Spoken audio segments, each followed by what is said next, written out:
नमस्कार दोस्तों, मैं इंद्रजीत और आप देख रहे हैं प्रयास in the research channel. So friends, यदि आप चैनल में पहली बार जुड़े हैं तो चैनल को सब्सक्राइब कर लीजिएगा। वीडियो अच्छा लगे तो लाइक शेयर जरूर करिएगा। एग्जाम के लिए बहुत इंपॉर्टेंट क्वेश्चन है, देखिएगा स्क्रीन पर आपको शो हो रहा होगा। आज हम पूरे इंग्लिश के टेस्ट सीरीज करेंगे। तो क्वेश्चन है आपका, the mason is building the wall. इसको आपको करना है चेंज द वॉइस। तो वॉइस में आपको चेंज करना है। तो जब भी वॉइस से कोई क्वेश्चन आएगा तो आपको क्या करना है, ऑप्शन से जाना है। क्लियर? चलिए देखते हैं। तो वॉइस के कुछ नियम होते हैं, जैसे एक्टिव वॉइस को पैसिव वॉइस में बदलना है तो सब्जेक्ट को ऑब्जेक्ट की जगह और ऑब्जेक्ट को सब्जेक्ट की जगह ले जाना होता है। ये तो एकदम नॉर्मल नियम है, आपको मालूम है। जैसे यहाँ द मैशन है, उसको और द वॉल जो आपका क्या है, ऑब्जेक्ट है, इसको इंटरचेंज कर देंगे। तो उसी को आप ऑप्शन से चेक करिएगा कि कौन से ऑप्शन में ये किया गया है। चलिए देखते हैं।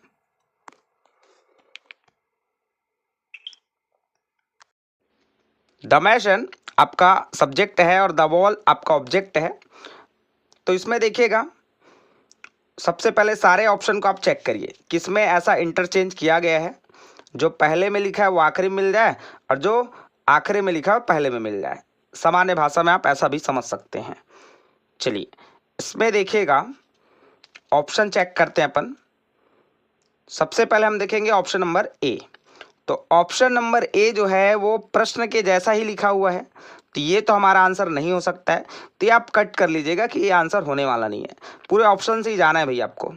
फिर आप देखिएगा ऑप्शन नंबर बी और सी, दोनों को आप चेक करिए तो दोनों में चेंज हुआ है। और ऑप्शन नंबर डी तो कुछ भी है ही नहीं है, नॉन ऑफ दिस बोला है। तो या तो बी होगा या तो सी होगा हमारा आंसर। अब इन दोनों में से एक के ऊपर आपको फैसला करना है कि कौन सा आंसर सही हो जाएगा। तो कुछ नियम आपको जानना पड़ेगा। जैसे देखिए, हमारा प्रश्न है प्रेजेंट कंटिन्यूअस टेंस में लिखा है और एक्टिव वॉइस के नियम से प्रेजेंट कंटिन्यूअस इज बिल्डिंग में बिंग जोड़ा जाना चाहिए। केवल ऑप्शन नंबर सी ही एक ऐसा दिख रहा है जिसमें बिंग जुड़ा है, बाकी ऑप्शन में आपको कुछ नहीं मिलेगा ऐसे बिंग वगैरह। तो हमारा करेक्ट आंसर हो जाएगा ऑप्शन नंबर सी। तो ऐसे कुछ नियम हैं जो आपको जानना पड़ेगा। चलिए नेक्स्ट क्वेश्चन देखिएगा। प्रश्न नंबर 2 से लेकर 5 तक पूरे वर्ब्स के क्वेश्चंस रहेंगे। देखिए कैसे सॉल्व करना है उसको एग्जाम में। और वर्ब्स से क्वेश्चन आना ही है ना, जैसे क्वेश्चन एंट्रेंस एग्जाम में पूछा जा रहा है वैसा ही क्वेश्चन हमने लिया है। चलिए क्वेश्चन देखिएगा, अ वीक डैश 7 डैश। तो देखिएगा फिल इन द ब्लैंक्स में क्या भर सकते हैं अपन। एक सप्ताह में कितने दिन होते हैं? तो 7 दिन होते हैं। तो ये तो आपका यूनिवर्सल ट्रूथ हो गया और एक वचन में है, तो इसके लिए आपको यूज करना है हैज का, जो कि ऑप्शन नंबर बी में दिख रहा है। क्लियर? जब भी यूनिवर्सल ट्रूथ वाला कोई क्वेश्चन आएगा तो आप हैज लगाएंगे उसमें। आगे देखिएगा, dash this children mother ill. Option देखिएगा क्या आंसर हो सकता है इसमें। इन बच्चों की मां बीमार है, ऐसा ये क्वेश्चन बन रहा है हमारा। तो यहां हेल्पिंग वर्ब देखिएगा, मदर, मदर के अकॉर्डिंग लगेगा हेल्पिंग वर्ब। तो भाई आपको इसमें लगाना पड़ेगा इज। क्लियर? क्योंकि मदर के अकॉर्डिंग लगेगा तो एक ही ऑप्शन आपको दिख रहा है, ऑप्शन नंबर ए इज लग सकता है। बाकी आप देखिएगा आर तो लगेगा नहीं क्योंकि प्लूरल नंबर हो जाएगा। एम ये भी नहीं लगेगा, वो तो आई के साथ लगता है। तो इस प्रकार हमारा ऑप्शन नंबर 1 करेक्ट हो जाएगा। चलिए नेक्स्ट क्वेश्चन देखिएगा, ये भी बहुत अच्छा क्वेश्चन है। Ritika and Radhika dash clever girls. Option आप चेक करिएगा। देखिए जब भी 2 नाम दिए रहेंगे और एंड के साथ जुड़ा रहेगा तो आपको हेल्पिंग वर्ब जो है वो बहुवचन लेना है। जैसे आप ऑप्शन में चेक करिएगा बहुवचन क्या क्या है आपका। इस तो है नहीं आपका, हैज भी नहीं है, नन ऑफ दिस तो होना नहीं है। तो ऑप्शन नंबर ए आर, ये आपका बहुवचन हेल्पिंग वर्ब है। क्लियर? तो option number A are correct हो जाएगा। नेक्स्ट क्वेश्चन देखिएगा, you, he and I, fill in the blanks friends. अब ये सबसे शानदार क्वेश्चन है यार। देखिए, थोड़ा सा मैं इसको एक्सप्लेन करके बता रहा हूं, आप अच्छे से समझिएगा। यहाँ यू लिखा है जो कि सेकंड पर्सन है, ही लिखा है जो थर्ड पर्सन है, और आई लिखा है जो फर्स्ट पर्सन है। तो जब सेंटेंस में फर्स्ट सेकंड थर्ड पर्सन लगातार आएंगे तो सब्जेक्ट के रूप में जब भी फर्स्ट सेकंड थर्ड पर्सन एक साथ आएंगे तो आपको देखना है सेंटेंस का पहला शब्द क्या है। जैसे यहां है यू, तो यू कौन सा पर्सन है? तो ये बेटा आपका है सेकंड पर्सन। क्लियर? और यू के साथ क्या लग सकता है? तो यू के साथ लगेगा आर। तो इसका करेक्ट आंसर हो जाएगा option number C are. Clear? आपको पहले नंबर में क्या है उसको देखना है और उसके आधार पर आपको फिर लगाना है कि भाई जैसे यू है यहाँ तो आर लगा है, मान लो स्टार्टिंग में रहता आई तो एम लग जाता, यदि स्टार्टिंग में रहता ही तो इज लग जाता। ऐसे आपको समझ के रखना है। क्लियर? जो पहले नंबर में रहेगा उसके अकॉर्डिंग आपका आंसर होगा। क्लियर? चलिए नेक्स्ट क्वेश्चन देखिएगा, प्रीपोजिशन से क्वेश्चन रहेंगे, question number 6 to 10। Next question देखिए, Sushma married fill in the blanks Shailendra. तो इस सेंटेंस में देखिएगा एक्टिव वॉइस में है। जब सेंटेंस एक्टिव वॉइस में रहेगा तब मैरिड के साथ लगेगा हमेशा विथ, ध्यान रखिएगा। ऑप्शन नंबर सी आपका करेक्ट आंसर हो जाएगा। फिर नेक्स्ट है Shailendra was married fill in the blank Sushma. अब देखिए क्वेश्चन चेंज हो गया, थोड़ा सा वही क्वेश्चन है बस चेंज हो गया नाम। अब सेंटेंस अब आ गया है पैसिव वॉइस में, तो यहां मैरिड के साथ लगेगा टू। ऑप्शन नंबर सी आपका करेक्ट आंसर होगा। फिर नेक्स्ट देखिएगा, I do not share my lunch anybody. ये शानदार क्वेश्चन है।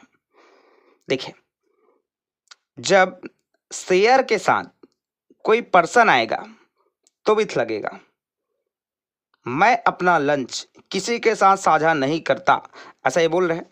तो शेयर के साथ देखिए आप पर्सन आए हैं एनीबडी, इसके कारण आपको यहां लेना है आंसर विथ। क्लियर? थोड़ी थोड़ी जो रूल्स मैं आपको बता रहा हूं ये सारे रूल्स आप अच्छे से कर लेंगे, क्योंकि ये रूल्स के बिना आपसे कुछ क्वेश्चन बनेंगे नहीं। इसलिए रूल्स पता होना चाहिए कि कौन सा कंडीशन है तो आंसर क्या लेंगे। चलिए आगे देखिए, आप चाहे तो प्रीपोजिशन का हमारा पुराने चैनल से वीडियो देख सकते हैं, उसमें हमने बहुत डिटेल में आपको बताया है प्रीपोजिशन यूज कैसे करना है। क्वेश्चन है, this time he succeeded fill in the blanks IAS examination. Option आप चेक करिएगा, देखिएगा जब भी किसी भी कार्य में सफल होना है तो वहां इन प्रीपोजिशन का यूज होगा। उस कार्य के पहले जो व्यक्ति है वो सफल हुआ है उसके पहले आपको लगाना है इन। तो यहां देखिएगा आईएएस एग्जामिनेशन और ये हो गया आपका सक्सीडेड, मतलब ये सफलता प्राप्त कर चुका है, इसलिए हम यहां लेंगे option number be in. Clear? Next देखिएगा, ट्रस्ट। ये तो नाम से स्पष्ट है भाई, बहुत इजीली आप पढ़ के भी समझ सकते हैं। ऑप्शन पढ़ेंगे ना तो एक आंसर एकदम करेक्ट लगेगा आपको। Trust fill in the blanks God and work hard. तो जब ट्रस्ट के बाद पर्सन हो तो प्रीपोजिशन से पहले हमेशा इन लगेगा, ध्यान रखेगा। जैसे इसमें पर्सन दिया है गॉड, है ना, तो यहां लगाना है आपको इन। ऑप्शन नंबर बी आपका करेक्ट हो जाएगा। भगवान पर भरोसा रखें और मेहनत करें। और मैं आपको भी कहना चाहूंगा, भगवान पर भरोसा रखें और मेहनत करें, तभी आपका एंट्रेंस एग्जाम में सक्सेस होंगे आप और आपका सिलेक्शन होगा। चलिए नेक्स्ट देखिएगा, चूज द करेक्ट स्पेल्ड देखना है आपको। तो इसमें तो ज़्यादा कुछ रहता नहीं बेटा, आपको क्या करना है कि क्वेश्चन देखना है इसमें कौन सा स्पेलिंग सही हो सकता है, और कुछ भी आ सकता है ना करेक्ट स्पेल्ड में, जरूरी नहीं जो मैं बता रहा हूँ वही आए। चलिए देखते हैं अपन। सबसे पहले आपको ढूंढना है यार, ऑप्शन चेक करना है सैटेलाइट की स्पेलिंग क्या होगा सही। तो आप देखिएगा A B C D अच्छे से देखिए कौन सा स्पेलिंग सही हो सकता है। इसका करेक्ट स्पेलिंग है यार ऑप्शन नंबर ए। नेक्स्ट क्वेश्चन देखिएगा, इसमें देखिए क्या स्पेलिंग सही हो सकता है आपका। आपको चेक करना है अकोमोडेशन, कौन सा वाला स्पेलिंग सही है आप देखिएगा। इसका करेक्ट हो जाएगा ऑप्शन नंबर बी। फिर नेक्स्ट है आपका डायरिया का स्पेलिंग आपको चेक करना है। चलिए चेक करिएगा, इसका करेक्ट आंसर हो जाएगा ऑप्शन नंबर ए। चलिए आगे देखिए, इसमें आपको चेक करना है विलन, खलनायक के स्पेलिंग चेक करना है। तो कौन सा हो सकता है, चेक करिएगा। इसका करेक्ट आंसर हो जाएगा ऑप्शन नंबर बी, विलन। फिर आपको लास्ट में देखना है पैरेलल। पैरेलल में देखिए, पैरेलल का मतलब होता है समांतर। इसमें देखिए कौन सा स्पेलिंग करेक्ट है पैरेलल के लिए। अभी तो मैं आपको बता रहा हूँ, एग्जाम में तो कोई बताएगा भी नहीं आपको कि भाई कौन सा स्पेलिंग आपको चेक करना है। यहाँ तो मैं बता ही रहा हूँ, तो आप इजीली चेक कर सकते हैं।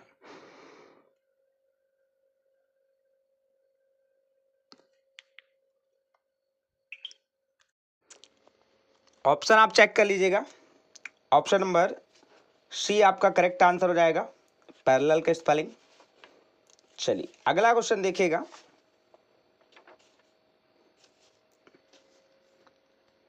ये सारे क्वेश्चन भी बहुत इंपॉर्टेंट रहेंगे। क्वेश्चन है a fill in the blanks of people, तो लोगों की भीड़ को आप क्या कहेंगे। ऐसे क्वेश्चन एंट्रेंस एग्जाम में पहले भी पूछे गए हैं भाई, इसलिए करिएगा। लोगों को भीड़ को क्या बोलेंगे, तो ऑप्शन नंबर सी क्राउड, भीड़। चलिए आगे देखिएगा, लोगों के समूह के लिए आपने क्राउड यूज किया है, और बाकी क्वेश्चन को देखिएगा सारे झुंड या समूह वाले ही क्वेश्चन है। A fill in the blanks of cattle, तो पशुओं के झुंड को क्या कहेंगे बताइएगा। ग्रुप बोलेंगे, बंच बोलेंगे, या हर्ड बोलेंगे, या टीम बोलेंगे, क्या बोलेंगे। इसका करेक्ट आंसर हो जाएगा ऑप्शन नंबर सी, हर्ड, झुंड। नेक्स्ट देखिए, a fill in the blanks of students, छात्रों का समूह क्या कहलाएगा। ग्रुप कहलाएगा, क्राउड कहलाएगा, या क्लम कहलाएगा, या फ्लॉक कहलाएगा, क्या कहलाएगा। इसका करेक्ट आंसर हो जाएगा ऑप्शन नंबर ए, ग्रुप। छात्रों का समूह ग्रुप कहलाता है। फिर नेक्स्ट क्वेश्चन है, ये क्वेश्चन आपको साइंस में भी पूछा जाता है।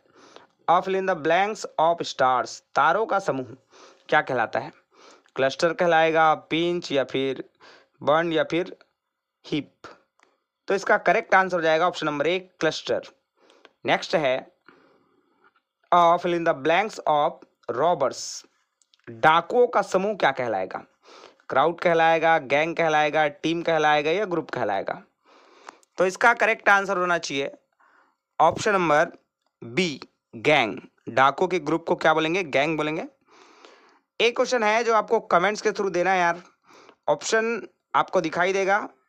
क्वेश्चन है a fill in the blanks of players, अर्थात खिलाड़ियों का समूह क्या कहलाएगा। ग्रुप कहलाएगा, या फिर क्राउड कहलाएगा, या टीम कहलाएगा, क्या कहलाएगा आपको बताना है। चलिए कमेंट्स के थ्रू आंसर दीजिएगा। So thank you so much for listening and watching my video.